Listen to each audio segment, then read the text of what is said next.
Este es un tema muy interesante. Este soy yo, ya me conocen, no tengo ningún conflicto de interés. El buscar un embarazo después de los 40 años ha sido una tendencia generacional que empieza a representar un problema de salud pública muy serio, porque sabemos que al avanzar la edad de los padres va a haber infertilidad, riesgo de anomalías cromosómicas del feto, aumentan las tasas de aborto, la frecuencia y gravedad de las patologías del embarazo, como preeclampsia, eclampsia, diabetes gestacional, etcétera, nacimientos prematuros y bebés de bajo peso al nacer, o la incidencia de mortinatos. Es por eso que generalmente tratamos de hacer consulta preconcepcional. Nosotros no tenemos la capacidad, no somos quien para decir si se embaraza una paciente o no, pero sí podemos orientarla según los riesgos que esa pareja pueda tener. Yo les hablo de tendencia generacional y para entender ese concepto vamos a definirlo como el conjunto de características, actitudes y preferencias que comparten las personas de una misma generación que son parte de la evolución natural de nuestra especie. Las tendencias pueden ser, por ejemplo, de moda, de consumo, de trabajo, de tecnología, de estilo de vida, de salud. Pero vamos a revisar rápidamente cuáles han sido esos cambios, porque hay unos cambios que son muy evidentes en nuestras generaciones. Por ejemplo, fíjense la generación silenciosa que correspondió a lo que puede estar entre nuestros padres, nuestros abuelos, de 1928 a 1945, en donde la escolaridad era promedio baja. Ellos, de su tecnología dependía del radio, de la prensa, eran trabajadores agrícolas o empezaban apenas como empleados de una industria muy básica, las familias eran muy numerosas y sus valores sociales eran muy conservadores. Después de esta generación vino la generación de los baby boomers, la que corresponde ya pues, a nuestros padres más o menos. La educación fue ya más abierta, primaria y secundaria, llegó la televisión blanco y negro y luego la televisión de color. Empezaba una estabilidad laboral en donde los padres de familia buscaban un solo empleo y buscaban como meta una jubilación o una pensión para mantener esa estabilidad a futuro y poder mantener a la familia. Los valores sociales eran moderadamente tradicionales, pero empezaban a ser un poquito más rebeldes. Después vino la supergeneración X, que es el parteagua de estas generaciones tecnológicas, en donde la mayor parte de esta generación ya tenían acceso y la facilidad para terminar el bachillerato o una carrera. Llegó la televisión por cable, tuvimos las primeras computadoras y los videojuegos, luego vino una reducción en el tamaño familiar muy importante porque se empezaban a utilizar más los métodos de planificación familiar y los valores sociales eran de un individualismo aspiracionista. ¿Por qué aspiracionista? Porque todos nosotros aspirábamos a tener mejor educación, mejor trabajo, mejor casa, mejor carro y mejor calidad de vida para nuestras familias, cosa que ahora nuestro gobierno nos está criticando mucho, pero bueno, es otro tema. Luego viene la difícil etapa de los millennials, en donde su educación ya tiene un alto acceso a universidades, la tecnología ya es a base del internet bien establecida, la telefonía móvil. Los trabajos son a través de contratos temporales o subcontratados con outsourcing. Viene un retraso en el matrimonio y un retraso en la edad de querer tener hijos. Y los valores sociales son más de inclusión, diversidad y sostenibilidad.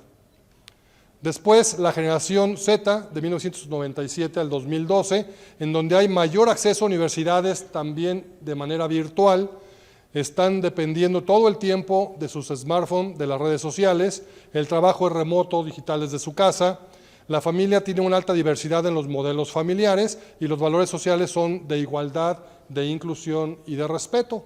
Y Dios guarde la hora, la generación alfa de 2013 a 2025, la más actual, en donde la educación es de forma híbrida y esto vino como cambio a partir de la pandemia, en donde los niños tenían que estudiar desde su casa, y pueden en algunas ocasiones ser presencial. La tecnología depende ya en estos tiempos de la inteligencia artificial, realidad virtual, en donde ustedes se fijan, ya vemos videos que no sabemos son realidad o son hechos con inteligencia artificial. No trabajan porque aún están en formación, la familia ya también es muy diversa y los valores sociales son de globalidad, sostenibilidad e integración. ¿Ok? Bien, entonces, yo creo que todo mundo debemos tener este manualito, ojalá que existiera y traerlo en la bolsa, que nos diga Manual Práctico de Comunicación Asertiva, de cómo comunicarnos de manera natural con otras generaciones sin que se sientan agredidos y no morir en el intento. Quienes tenemos padres todavía, o tenemos hijos más en el periodo de la adolescencia, o quienes tienen residentes en los hospitales, no me dejarán mentir. Es completamente difícil podernos comunicar por estos cambios generacionales que son completamente normales. Entonces, a eso es a lo que me refería con las tendencias. Pero vean cómo esas tendencias generacionales generan muchos cambios, no nomás en el aspecto social o tecnológico, sino también vienen de la mano de muchos cambios y evolución en las cuestiones médicas. Por ejemplo, en la generación silenciosa, es en donde empezó a ser más fuerte todo lo que tenía que ver con investigación y desarrollo en medicina. Con los baby boomers vino el desarrollo del diagnóstico y tratamientos de las diferentes patologías. Con la generación X viene la tecnología diagnóstica, la resonancia, las tomografías, la reproducción asistida, que nos apoya mucho en este tipo de casos, como los padres que quieren ser, o los que quieren ser padres más de 40 años, y en la época que están trabajando ahorita ya nuestros médicos más jóvenes, con la cirugía robótica y la modificación de estilo de vida. Ahorita ya los chamacos son más fitness que nosotros, que éramos más sedentarios y más tecnológicos. Y todo esto genera un cambio en la calidad y expectativa de vida de todos los seres humanos. Si ustedes recuerdan, en el último censo de población y vivienda nos dijeron que el mundo está cambiando y que nos lo estamos acabando. Y no hemos hecho caso de esto. Y todo esto está generando factores de riesgo también para que nuestra calidad de vida sea peor. Entonces, el INEGI nos dice que la expectativa de vida de los seres humanos en México ha ido poco a poco en aumento. ¿En qué se traduce eso? En que antes la gente se moría más joven, pero se moría más sana. Ahorita se mueren más grandes, pero con más complicaciones y más enfermedades, y eso no siempre significa calidad de vida. Si tomamos en consideración, pues, que hombres y mujeres vivimos o esperamos vivir hasta un poquito más allá de los 80 años, tenemos un ciclo biológico que nos dice que en el periodo de la infancia, pues no es periodo prácticamente reproductivo, excepción de algunos casos en donde hay niñas que hemos visto que todavía en la infancia, 9, 10 años, pudieran embarazarse, pero lo que es más frecuente es que esa etapa reproductiva venga a través de la menarca en las niñas o la pubertad en los varones, hasta alrededor de los 45 años, en donde viene el climaterio, el paso de la vida reproductiva a no reproductiva de la mujer, y se acaba su fertilidad. No así en los hombres, que podemos seguir siendo potencialmente o sexualmente activos y reproductivos. Pero la diferencia aquí es que las mujeres van a vivir el resto de su vida en posmenopausia y los hombres vamos a tener nuestra andropausia, en donde vienen las diferentes patologías que disminuyen la calidad de vida, tanto sexual como reproductiva. Pero de esta etapa reproductiva que está marcada aquí, hay una etapa que se dice que es ideal reproductiva. Ideal no es una regla. ¿Por qué es ideal entre 25 a 35 años? Porque los padres que son menores de 25 años no son emocionalmente maduros para ser papás. Y más de 35 años porque obviamente vienen los factores de riesgo que ya platicábamos anteriormente. Pero tampoco se trata de satanizar a aquellas parejas que quieren tener hijos arriba de 35 años. Hay muchos estudios que nos comprueban cómo los padres mayores de 35 años cuentan con mayor estabilidad laboral, económica y social, una mayor madurez emocional y mejores prácticas parentales, mayor conciencia y consideraciones sobre los riesgos en general, por lo que son más cuidadosos y se apegan más a las indicaciones médicas y tienen mejores resultados en la salud y desarrollo infantil. Obviamente estamos hablando de condiciones ideales, porque no es lo mismo una pareja que tenga cultura de cuidarse y que sea sana, que venga a la consulta conmigo porque se quieren embarazar, a una persona que sabemos que no se va a cuidar. Entonces hablemos de condiciones ideales. Regresamos a las tendencias. Vean cómo desde el siglo pasado, 1980, los deseos de paternidad en varones a nivel mundial, los chamacos de menos de 30 años han disminuido su deseo de ser padres y los hombres mayores de 40 años han aumentado hasta el 30% el deseo de paternidad. Por eso es lo que yo les platicaba acerca de la importancia de las tendencias. Las estadísticas nos dicen que generalmente se posterga el embarazo por cuestiones de formación profesional. Los que somos aspiracionistas buscamos seguir estudiando y sabemos que tener hijos durante la carrera es muy difícil, no imposible, pero cuesta mucho trabajo. Las cuestiones laborales en donde tener hijos no les permiten viajar, no les permiten ascender, o hay todavía empresas en donde les prohíben a las mujeres embarazarse y todavía lo hacen bajo contrato, porque ya vienen con algún problema reproductivo, porque no tienen una pareja estable o simplemente porque no les gustan los bebés. Y es muy válido también que no quieran tener hijos. Y los que sí buscan embarazarse después de los 40 años es porque cambian de pareja o se vuelven a casar o pierden un hijo y lo quieren reponer, el síndrome del nido vacío, que es cuando los hijos crecen, se van y los padres se sienten solos y en vez de tener o esperar a un nieto, quieren tener otro hijo, por la afección psicógena de la presión social. Ustedes saben que la gente es muy buena para preguntar, ¿y por qué no han tenido hijos? ¿Y cuándo se van a casar? ¿Y cuándo van a hacer el bebé? No son buenos para llegar con una póliza de gastos médicos y decirles, ahí te va un seguro para cuando tengas un bebé, lo atiendas, o ahí te va una beca para cuando tengas un hijo, lo lleves a la escuela. Nada más preguntan por qué no han tenido hijos. Mejoras socioeconómicas en donde si anteriormente podían mantener únicamente 1 o 2 hijos, aumenta sus posibilidades, su poder adquisitivo, quieren tener más hijos, o los que ya vimos que ya vienen arrastrando algún problema en su fertilidad. Entonces, ¿por dónde vamos a empezar? Esto es muy importante. Si llega un paciente conmigo de 40 años o más, primero tengo que preguntarle el estado de su esposa. ¿Qué edad tiene? Y esto también, su reloj biológico me obliga a acelerar el proceso o llevar un protocolo con toda calma del mundo, porque no es lo mismo que un varón de 40, 50 años tenga una pareja de 25 a uno que venga con una pareja que ya tiene 38, 39 años. ¿Cómo está el estado de salud en general? ¿Es diabética, hipertensa, asmática, convulsión, dislipidemia, todas las enfermedades crónicas? Los antecedentes ginecostétricos de riesgo, porque luego llegan las pacientes de 39 años con antecedentes de eclampsia y se quieren embarazar. Resultados de observación de la reserva folicular, que es muy importante, el factor uterino, tubo peritoneal y la salud emocional. Es muy importante que mandemos a nuestras pacientes a una evaluación psicógena antes de empezar con los protocolos, porque todos estos procesos son muy desgastantes, en lo físico, en lo anímico, en lo emocional, en lo espiritual, en lo familiar, en lo social. Cargar con este tipo de problemas y más con pacientes que ya vienen multitratados previamente, sin buenos resultados y con altas expectativas, puede generar que les podamos afectar más en su estado de ánimo y su calidad de vida.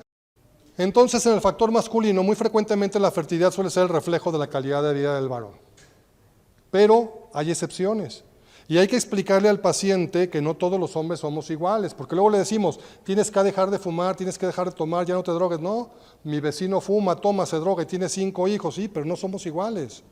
Hay quienes les afecta más y a quienes les afecta menos, pero independientemente de eso, sabemos que se va a afectar la calidad de vida. Y vamos a valorar las diferentes causas del problema reproductivo. Causas hormonales, tóxicas, ambientales, como metales pesados, pesticidas, fertilizantes, gases, radiaciones, microplásticos, procesos inflamatorios infecciosos, efectos mecánicos como la obesidad mórbida o alguna discapacidad, las cuestiones congénitas, genéticas, inmunológicas, la cirugía, en el caso, vamos a poner por ejemplo la vasectomía, o cuestiones idiopáticas en donde no tenemos la causa exacta de por qué, pero tenemos que obligarnos a investigar más a fondo. Y todo esto se ve agravado por diferentes factores de nuestros pacientes, por ejemplo, si son diabéticos, hipertensos, tienen dislipidemia, cómo es su condición física, porque no es lo mismo un paciente que es atleta, alguien que hace regularmente ejercicio o alguien que es completamente sedentario, medicamentos crónicos y de qué tipo que puedan afectar la fertilidad, las toxicomanías y todo tipo de hábitos que puedan generar algún daño a su organismo. Tenemos un arsenal en los métodos diagnósticos, esto no es empírico. Y todo esto nos va a ayudar a encontrar las causas y saber cómo lo vamos a manejar. Según lo que vamos encontrando es cómo vamos a ir avanzando en su protocolo de estudio. Y esto es nuestra principal herramienta, el análisis de semen. Y aquí tenemos los parámetros que nos marca la OMS en su manual de la 6ª edición, en donde nos dice que el volumen debe ser igual o mayor a 1.4, la concentración total de espermatozoides por mililitro es 16 millones, la total multiplicando la concentración por mililitro de 39 millones, la motilidad progresiva más no progresiva que esté arriba del 42%, la motilidad progresiva del 30%, la no progresiva de 1%, y así vamos hasta la vitalidad 54% y las formas normales del 4%. Son valores normales en pacientes que embarazaron de manera espontánea a sus parejas en los últimos 12 meses y se consideraron fértiles. Pero sabemos que con la edad hay cambios y esos cambios los notamos inmediatamente en un análisis de semen. Vean esta tablita en donde nos dice el volumen seminal que hay una disminución significativa y las principales causas son por menor secreción glandular y envejecimiento testicular. Pero acuérdense que existe la medicina basada en la evidencia y la medicina basada en la experiencia. La evidencia me dice aquí nada más menor secreción glandular y envejecimiento testicular. La experiencia me dice que la mayoría de estos pacientes no se enamoran del frasquito y les cuesta mucho trabajo dar una muestra. ¿Qué hacemos? Les sugerimos que la pareja les grabe algún video romántico, erótico, estimulante, que se hidraten bien porque los hombres normalmente tomamos menos de 1 litro o 1,5 litros de agua al día, se pongan unos audífonos y den su muestra. Porque los centros de reproducción, los laboratorios, los mandan a los masturbatorios o los baños, en donde todo el mundo está platicando, está gritando, y obviamente que eso distrae y cuesta mucho trabajo dar una buena muestra.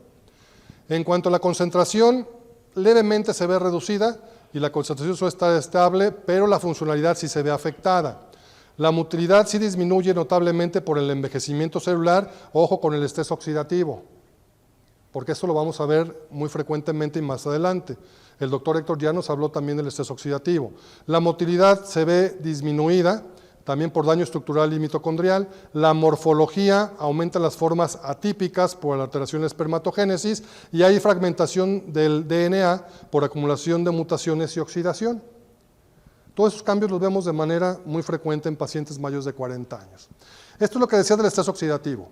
El estrés oxidativo es el desequilibrio entre la producción de radicales libres y la capacidad del cuerpo para neutralizarlos con antioxidantes, lo que va a ocasionar un daño celular. Aquí vemos una célula normal, la célula que se empieza a afectar por los radicales libres y el resultado de esa célula una vez que el radical libre lo afectó. Y eso daña de manera significativa al espermatozoide.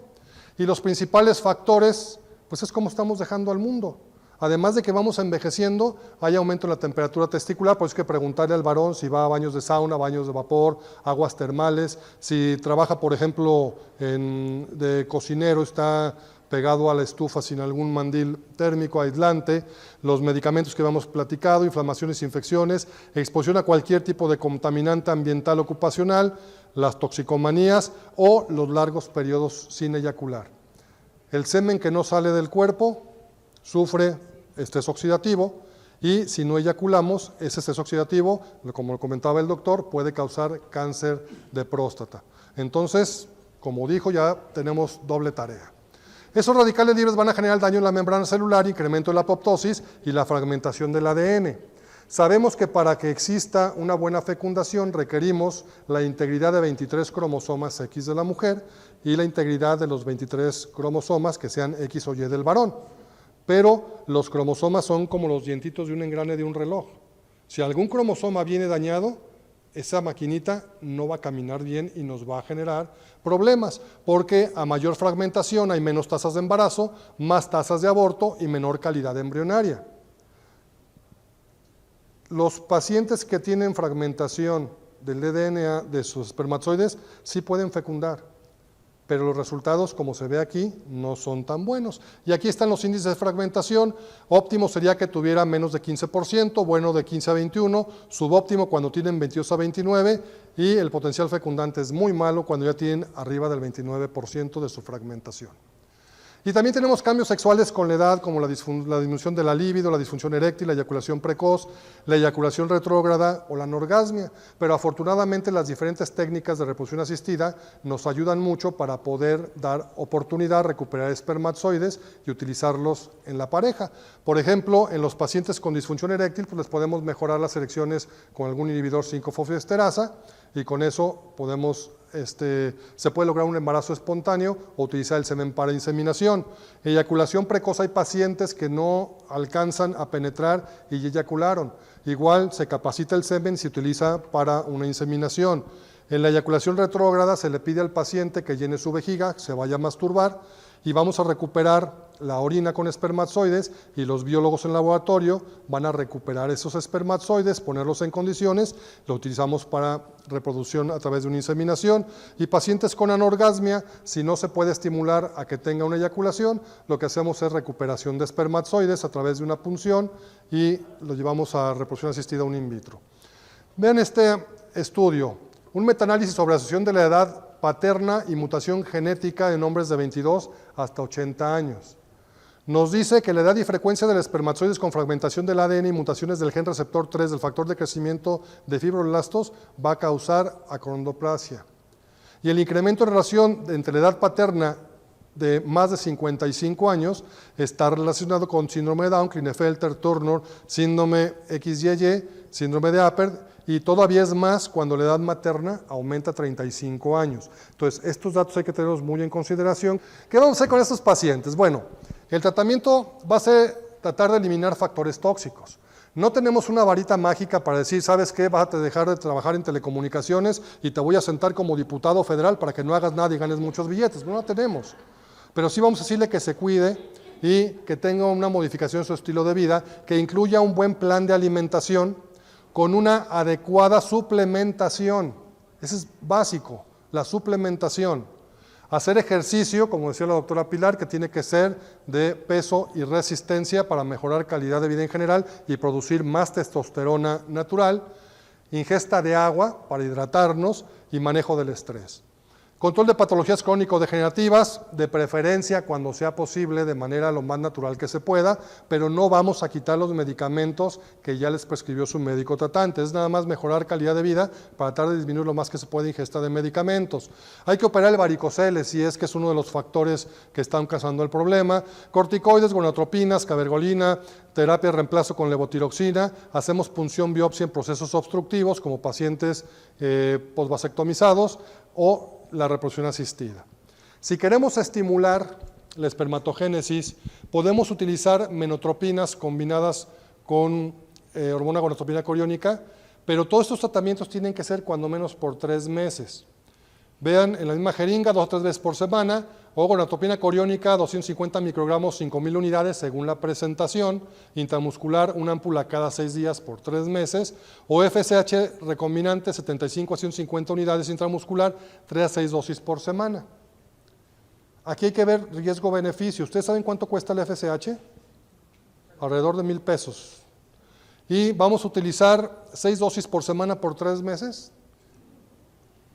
Digo, yo juntaba mejor esa lana y me lo llevaba a reproducción asistida, mejoraba el pronóstico y le podíamos invertir. Pero vean, nunca utilizar testosterona en factor masculino. No hay ninguna indicación para que utilicen testosterona, porque luego llegan los pacientes ya multimanejados, multitratados con testosterona, el eje endocrino bloqueado y obviamente que el pronóstico pues es menor. Podemos utilizar antiestrógenos como citrato de clomifeno, tamoxifeno, ojo con esto, tienen que ser dosis muy bajitas para no bloquearle el eje, vía oral 1 por día sin suspender por 3 meses, pero si el paciente no deja de fumar, no deja de tomar, no deja de drogarse, no hace dieta, ejercicio, toma agua y maneja su estrés, los resultados no se van a ver en el seminograma. Esto sí, la evidencia nos dice, ¿se acuerdan los radicales libres? ¿Cuál es el principal problema?